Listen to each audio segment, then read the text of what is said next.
Hey guys, hg3 here today, and we're going to be talking about the bronze cards for the faction Skellige. As some of you may know if you've tuned into my stream, Skellige is one of my favorite factions, and I have played them a lot. I have every Skellige card except for the elusive Camby, which is an interesting card, and I can't wait to get my hands on him eventually, see what I can do with that card. But I feel like I'm at a place where I'm confident enough to give you an overview of these bronze units, and this can be a foundation in your deck building process when you're trying to consider what you want to integrate into your deck, and when you feel like you want to have solid reasoning behind your decisions, which might not always be an easy thing to come by. You might just instinctually feel like you need to include this card and not be able to explain it if someone were to ask you why. So I'm going to offer that to you today. At least from my vantage point. So, taking a look at the bronze cards for Skellige. Skellige has some amazing bronze cards, and some cards I feel are just, begging to be reworked a bit. We'll start off with the ones I feel aren't too great.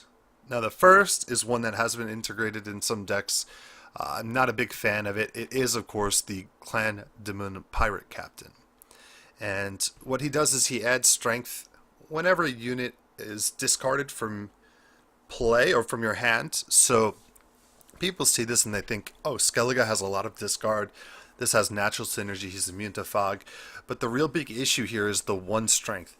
Even with the Skellige passive, that means at the most his base strength in round 3 is going to be 3 strength.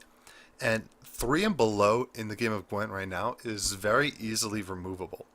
And in fact, so much so that if you play the Demon Pirate Captain in round 1, you're kind of just offering him up to whatever the opponent may have. If it's a monster, you can expect a Wild Hunt Warrior to chomp down on him. If it's a Skellige player, you're giving efficient value on Brook Hunter and on Archer. If it's a, if you're against a Scoia'tael player, then the horse that takes 1 strength from the opponent's getting value. It's just too many counters to 1 strength. On top of that, the strength he gets added from discard is green strength. It's not base strength, so it's not permanent. He has no returns from being brought back from the grave. Yes, you can get him to a high amount on your turn where you're throwing out a lot of discard, and it's kind of cool. But also, right now, discard lacks some synergy because the Ancrate Raiders, which are probably like the optimal discard card, don't qualify as being discarded when you choose to get rid of them. They come into play. So these don't even trigger him. And then on top of that, a lot of decks are running a lot of spells, and you're going to find yourself needing to throw away some spells, so you might not even hit a lot of units to discard that you can discard efficiently, and it just turns into a bit of a disaster. Now, in my opinion, he could be a good card at some point. For example, if the Ancrate Raiders did trigger discard, and I think they're intended to, so if that change occurs, then he could be a little bit better. But still, 1 base strength is very easy to deal with. So I'd say stay away from this card. If you have a combo built for discard, then maybe he's worth a slight looking at. Not my style, though. The Freyas are a fantastic card. I don't think I have to say much about them. Obviously, they're high-value cards that are useful in pretty much every Skellige deck. I don't know if I have any Skellige decks that would ever intentionally disclude a Freya. Maybe if I closed my eyes and was just randomly clicking, I can make a Skellige deck that wouldn't have any Freyas in it. But then, even then, the odds are probably in them being included. We also have the Axman. Axman are known for their ability to be, synergized within a self-wound inflicting deck. The problem with them is that they're not immune to fog, and they're on the ranged row, and it's just green strength. So they also suffer from the fact of the low base strength as well. Pretty easy to remove. Not great targets to bring back from the grave. Really, I would not include Axman even in a self-wounding deck. Maybe 1 at most.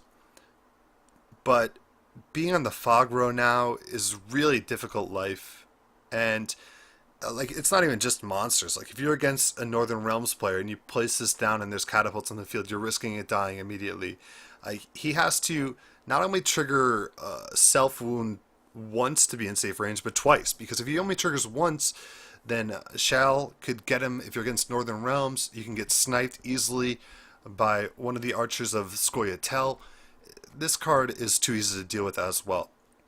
I'm going to sound like a big complainer because this row is full of traps, and the next one's the Young Berserker. Now, Young Berserker has some interesting potential in that if you play him into Fog, he immediately turns into the bear, and it's a 6 strength bear. But my big issue with this card is that 3 strength, easy to remove. If he gets removed, he doesn't turn into a bear in the grave. If he gets removed normally, or you discard him, he doesn't turn into a bear in the grave. And what happens is that the Young Berserker himself, the base card, gets the Skellige bonus, so he'll go from 3, 4 to 5. But the bear form will never get the Skellige bonus. So you could be looking at a Young Berserker coming out, 5 strength, you top decked him in round 3, and you throw him into play. Someone pings him, he turns into a 6 strength bear instead of an 8 strength bear.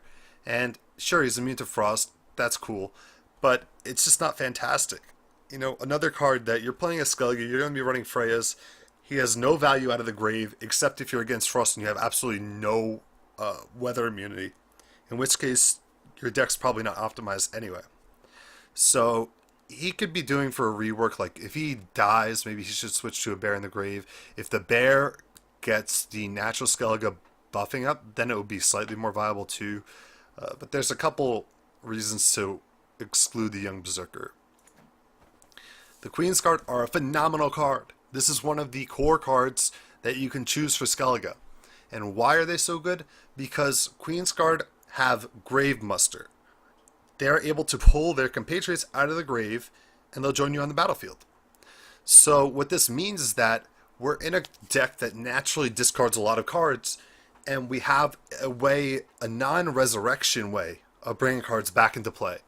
It also means that using 1 resurrection could get you value of 3 cards. So Queensguard have value coming out of the grave, unlike the other cards we've talked about so far.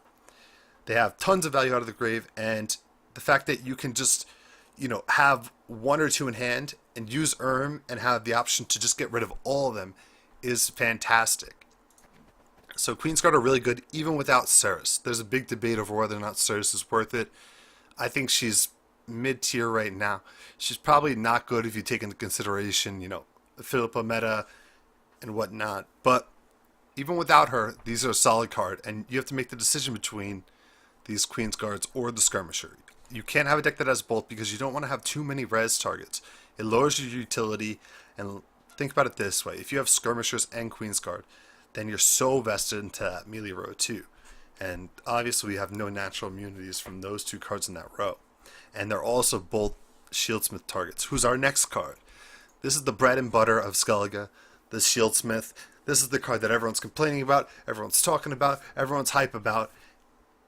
He is able to build your base strength, which is white strength or whatever color this is. Maybe it's silver.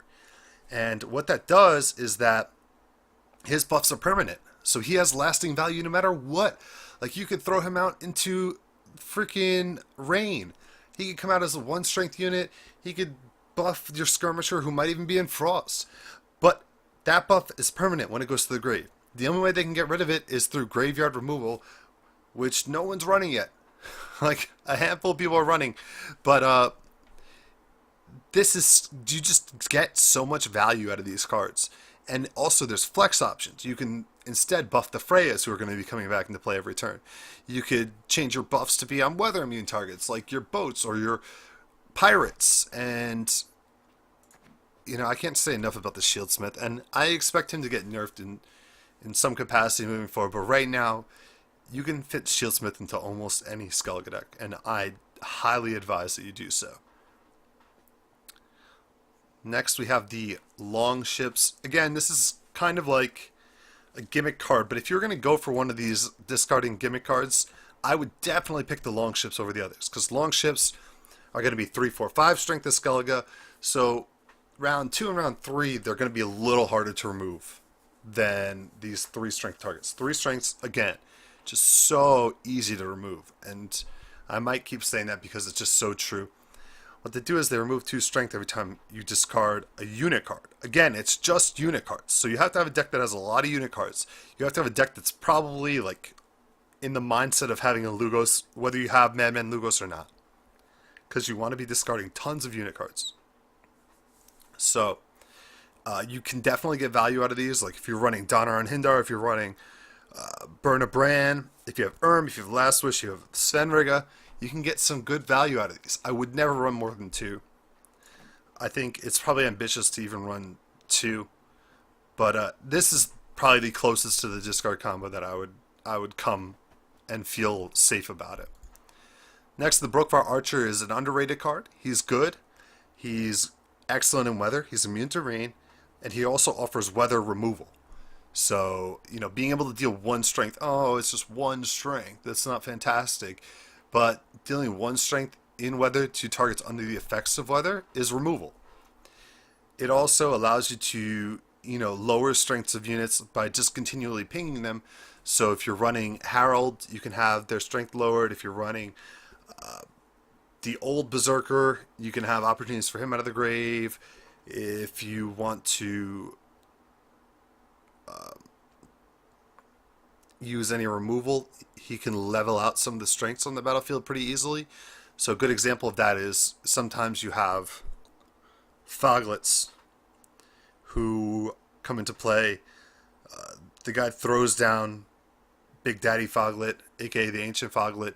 He goes up to 7 strength the next turn, and you anticipate that. You could ping him with your Brookvar Archer, and then if he Thunderbolts his other Foglets, they'll be level. So stuff like that, they're not necessarily quirky plays, but they're more intricate plays. You could set up a lot of that kind of stuff with him.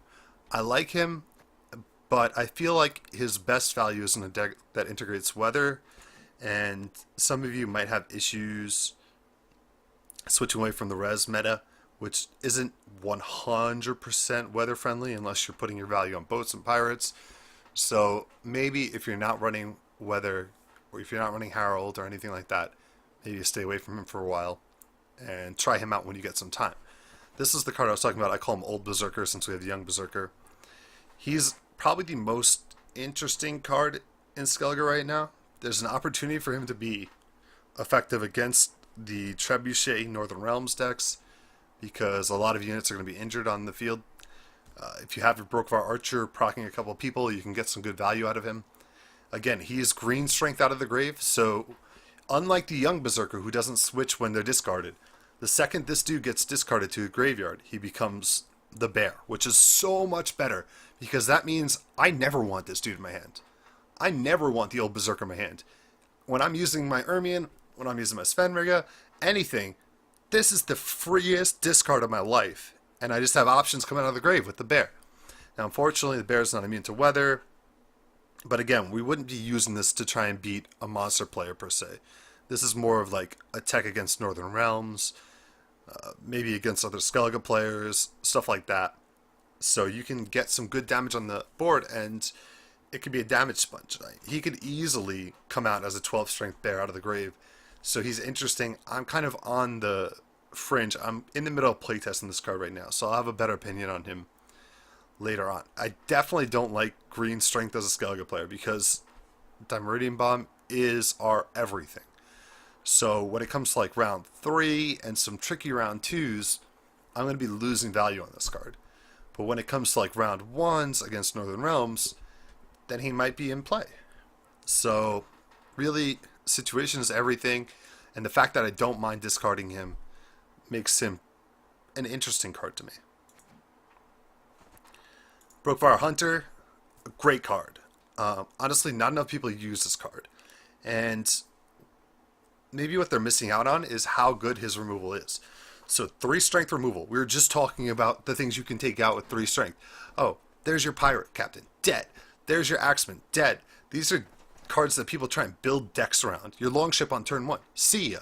You don't want to remove Shieldsmiths if you're against Skellige because they'll just come back and keep buffing. But Hunter does that, and he does that to other factions as well. Like against the Scoia'tael player, if they throw down a Hawker support, dead. Scoia'tael can't play out of the grave. If they throw down a Merc, dead. They can't commando him. They can't play out of the grave. It is so strong that you probably should include a Hunter in most Skellige decks. Now, the number of Hunters you want to include depends on where you're going with the deck. I'd say 1 to 2 is safe because these are not res targets, generally speaking. Like, you're not going to bring a Hunter out of the grave, and you want to have your grave be super active and super available. And this guy won't be active from the grave. He's a play card.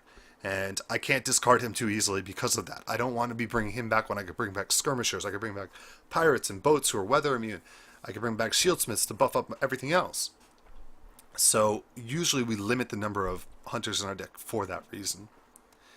Heme is an interesting card. Again, green strength is not fantastic as Skellige.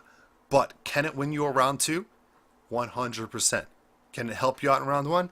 100%. Is it a round 3 win condition? Am I playing Heme into a freaky commander's horn to try and win the game of Skellige? No way, dude. There's no way. There's just not. I have to have a dime bomb ready because with Dimeridium, I can bring back my base strength and counteract weather, counteract their bigger climbing ability. Skellige don't climb in terms of damage as well as other factions. We're the stable dudes. Like, we're the old men sitting in our rockers complaining about how the good old days are so much better than it is right now, and you know, those 400 strength breeder decks just ruining our economy. We don't want to deal with that. So the dime bomb's important. So Heme can be included because first off, I don't mind discarding him. He gives us a possibility of like 12 strength or so out of the grave, which is interesting. If you're running Queensguard, he can be included because you'll have more volume in your front line. If you're running all Shieldsmiths and Freyas, you can get value out of the back. So he can be included, and he's a pretty easy discard, so I don't mind him. But is he fantastic? No, he has many flaws in the current meta. Raider is a card I talked about briefly before. Doesn't qualify as a discard, which is maddening because that would make so many more things like at least slightly better. So right now he's still a good card. He's basically like a fill because you never want to have him in your hands to start the game because you want to see better cards. But when you're using like Berna, if you see him as one of the 3, one of the 4, or one of the 3 you're not choosing, then it's value. Like, there's nothing wrong with it. And if you're using Ermion and you have them in your hand and you're able to get rid of them, then it's also fine.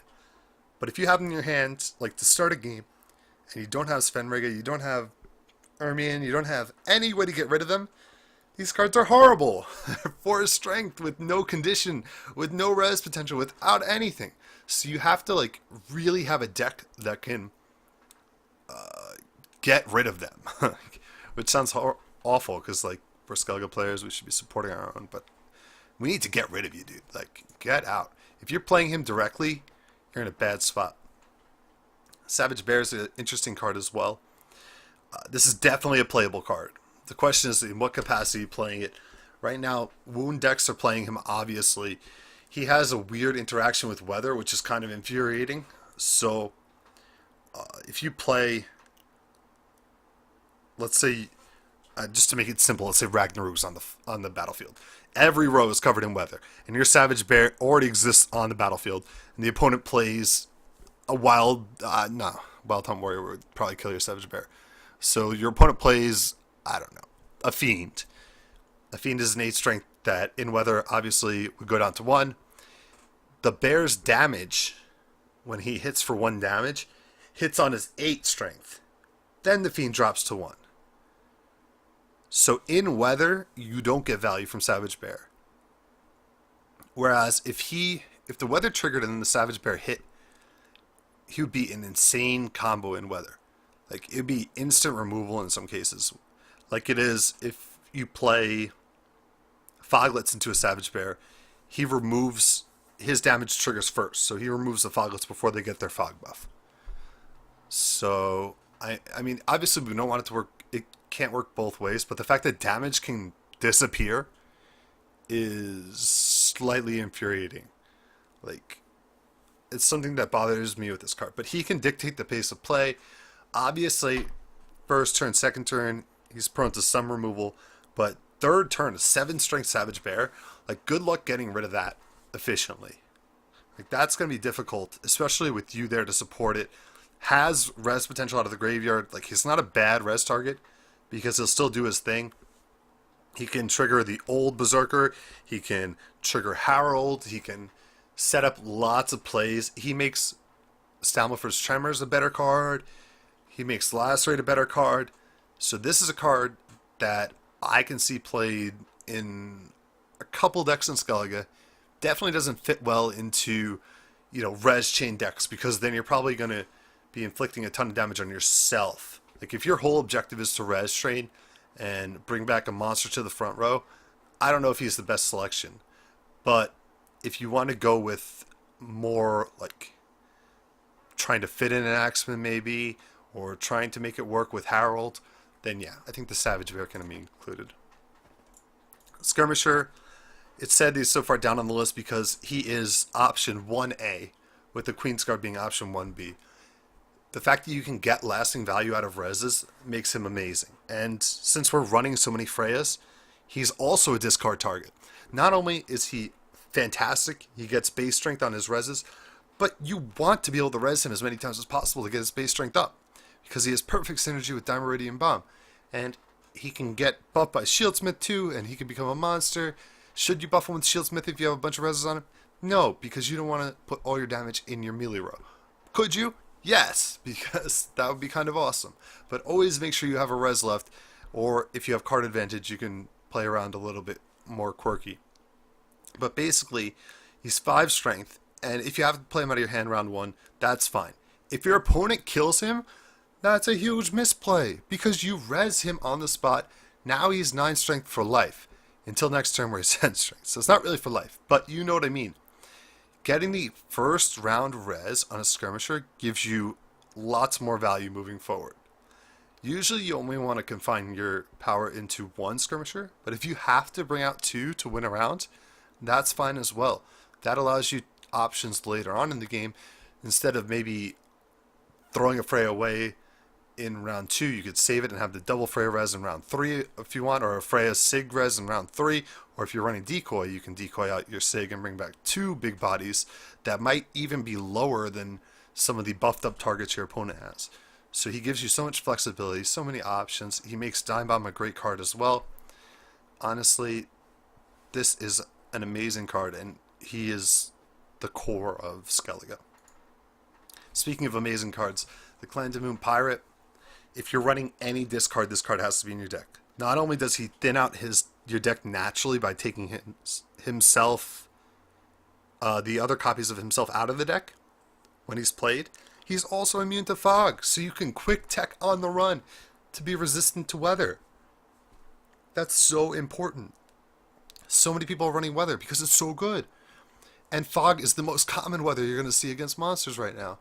The fact that you have a card that you can include at 0 cost, really, that's going to be a 6, 7, 8 for the whole game, that you can invest Shieldsmiths into safely, that you can bring back at any time, it's fantastic. And in my mind, it makes him better than the card we're going to see coming up soon, Boats, because in matches where you don't need weather immunity, he's still thinning out your deck and giving you better options when you're using your card draw, your discard, and whatnot. We go from a high to a low. The Concrete Warrior really only has niche potential. I think I said that word wrong twice. We're just going to move on. He comes into play damaged, so in self-wounding decks, obviously, he'll do okay. But beyond that, I don't see any reason why you'd run this card over the other choices. Obviously, if you're running Dime Bomb, like, hurting yourself is not the best, but he's not immune to weather. He's not anything special in particular. Like, he's going to be a 7, 8, 9 if you're Dime Bombing, and that value is only 1 above, the pirate we were just looking at, or even, 1 to 2 below the boat we're about to look at. So, only in self-wounding decks would you ever consider running this card. He's not fantastic. And the boat, aka the Longship, light Longship, is immune to rain. Like I said, I think this card's okay, and it's kind of like my go-to if I need to fill a spot, if I just can't figure out what I want to put in the spot. But the pirates are better because they're able to take themselves out of the deck. You're always going to have a res target with the pirates in the grave if you played 1 turn 1. So it activates your Freyas earlier too. But the Longship obviously doesn't do that. The Longship is just a normal card that's immune to range. So it's fine. But, you know, unless you feel like you really need something to fill, I don't think this card is 100% necessary. I think you could work around it. But if you are going for a weather immune deck and you want to throw something in the back row, if you feel like you want to invest more strength in the back row, maybe you're running Zoltan, which will give you more value if you have a row stacked, then you can justify putting the Longship in. You can't really justify excluding the Pirate, but you can justify putting the Longship in an inclusive capacity if you feel like you're going to run some kind of row buff, whether it's Heimei or Pirate, because you'll obviously have your Freyas back there. You'll probably have some Shieldsmiths back there. So the Longship does fit into that row nicely. So that's the one way I see this card being played in a meaningful capacity. So this video ran a little longer than I expected, but hopefully it's been helpful to some of you, and I provided some insight on what the bronze cards are like, my opinion on them, and how you can integrate them successfully in your decks. If you like this video, make sure to give it a thumbs up and let me know in the comments. You can also check out my stream, hg3 on Twitch. I talk about this stuff on the regular. We've got a lot of cool dudes in chat. We'll do some quick glances at your decks if you post them and give you some advice, or compliment you if your deck is sick, all kinds of stuff like that. And hopefully you're enjoying playing Gwent so far. I know I am, and we can't wait to see what's in store for us moving forward. So take care. I'll talk to you later.